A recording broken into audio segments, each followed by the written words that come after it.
Sou Alex Douro.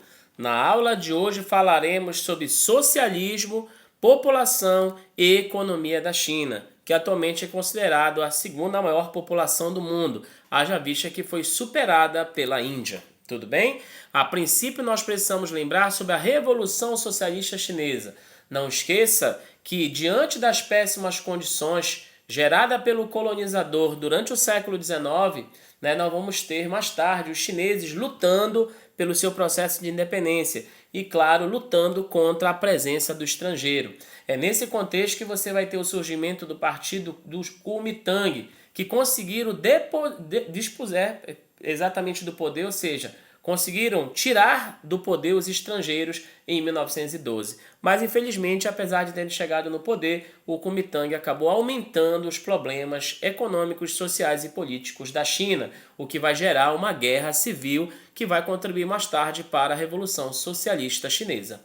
É nesse contexto que essa revolução, portanto, diante das instabilidades, diante da invasão japonesa e diante da perseguição ao PCC, ao Partido Comunista Chinês, criado em 1921, é que vai ter uma guerra entre os nacionalistas, liderado por Chiang Kai-shek, perfeito, e claro, exatamente os comunistas, liderado por Mao Tse-tung. Essa guerra civil entre Chiang Kai-shek e Mao Tse-tung, ambos liderando seus partidos diferenciados, nacionalistas e comunistas, vai fazer com que mais tarde ocorra a Revolução Socialista. Não esqueça, apesar de tantos anos de guerra, essa guerra começou em 1927, e ela vai durar ali até o ano de 1949, nós vamos ter a vitória dos comunistas. Logo, a China se tornou socialista em 1949, surgindo assim a República Popular da China Socialista, numa área continental. Logo, os nacionalistas fugiram para Taiwan e formaram a República Popular da China Capitalista na porção insular. Então, hoje se fala comumente em duas Chinas. A China propriamente dita, que é na área continental, que ainda é socialista, ok? E a China capitalista, que hoje está na área de Taiwan, que é um dos tigres asiáticos. Um fato que nós precisamos lembrar é a questão dos aspectos populacionais. A população hoje da China está em aproximadamente 1 bilhão e 439 milhões de habitantes. A sua densidade é exatamente desordenada, ou seja, a população é mal distribuída. A concentração da população, a China, se a gente for observar hoje, tem uma população concentrada nas áreas litorâneas, principalmente nas áreas de planície. Logo se mostra que a população de fato está mal distribuída. O que é curioso é que a China hoje é um país meramente urbano, com aproximadamente 61% da população morando na cidade. O seu crescimento populacional está em processo de envelhecimento. A China hoje é marcada, apesar de uma grande população, ela tem sido marcada por uma baixa natalidade, uma baixa mortalidade e um baixo crescimento vegetativo. Perfeito? A sua religião é marcada por uma pluralidade religiosa, ok? Claro, em virtude da presença de outras etnias dentro do seu território. Nós temos destaque para o budismo, ok? Para o taoísmo, ou seja, para o próprio confucionismo. Tudo bem? E claro, não esqueçamos também que o idioma chinês, atualmente o idioma mais falado no espaço mundial, tudo bem? Ele representa aproximadamente 94% da população, portanto o mandarim predomina na China, mas mesmo assim possui 800 mil caracteres, dos quais 7 mil são mais usados. E além, claro, da presença do mandarim como a religião predominante, nós temos 80 dialetos em uso atualmente na China.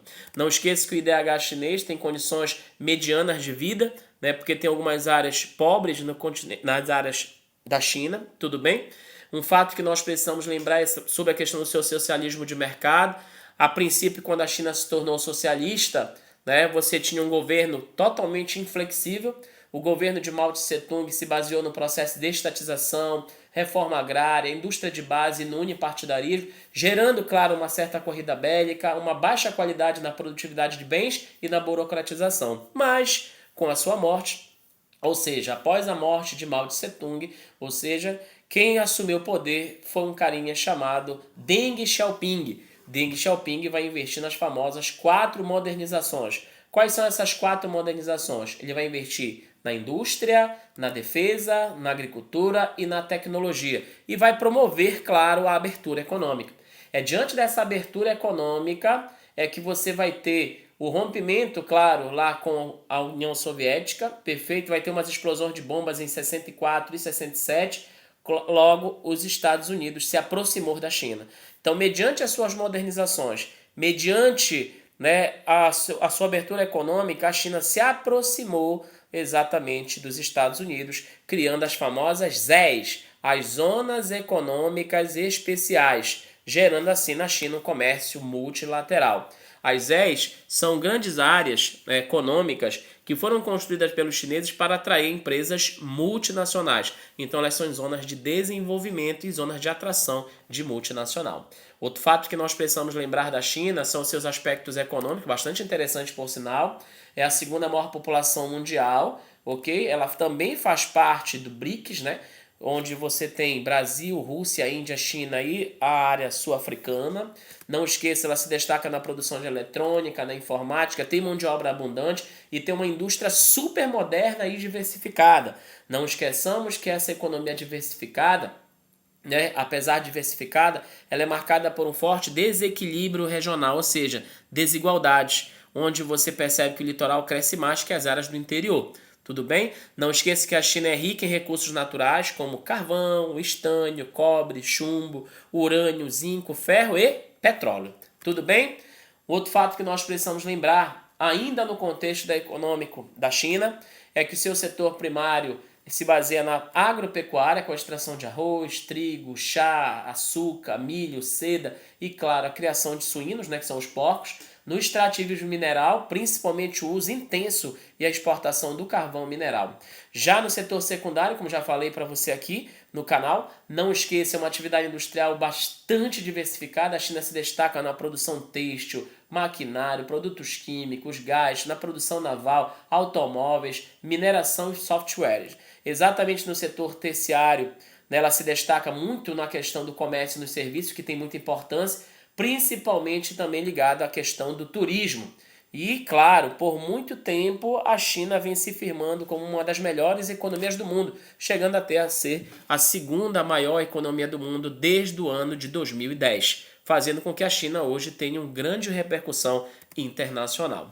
Diante dessa questão econômica, a China tem algumas atualidades que são interessantes. Não esqueça que ela é rica em cultura, perfeita em belezas naturais, bastante diversificadas, é a segunda maior população mundial, mas possui diversos desafios. Entre os desafios, infelizmente, a China ainda é marcada por uma censura política, então é marcada pelo unipartidarismo, pelo subdesenvolvimento, é isso mesmo, pelo um crescimento desigual, onde você percebe que as áreas do interior chinês, elas crescem menos que as áreas do litoral, ok? Tem problemas socioambientais, principalmente marcado pelo processo da poluição, forte emigração clandestina, ou seja, o chinês foge para muitas áreas em virtude da censura política e a falta de liberdade, ok? As instabilidades políticas, como por exemplo o conflito entre Taiwan e Tibete, ok? E claro, dentro desse contexto você tem a necessidade de reformas sociais e políticas. Então é interessante você lembrar que a China é bastante diversa,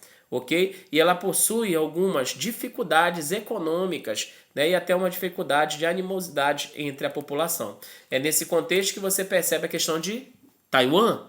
Olha lá, Taiwan é uma área insular da China, perfeito? Não esqueçamos que o fato que contribuiu para esse conflito entre a população de Taiwan e a população da China é a Revolução própria socialista chinesa, uma vez que os nacionalistas não aceitaram que a China se tornasse socialista, eles fugiram para Taiwan e lá eles fugiram, e claro, formaram uma nova China, a República Popular da China Capitalista, que está na área insular. Tudo bem?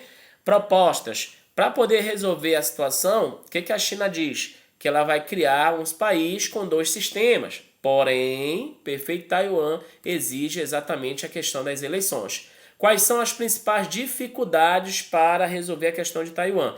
O unipartidarismo chinês, a inflexibilidade política chinesa, não há liberdade para a população, ok? E, claro, a resistência do Kuomintang ao processo de reunificação. Perfeito? Essa foi a nossa aula de hoje e um grande abraço para você.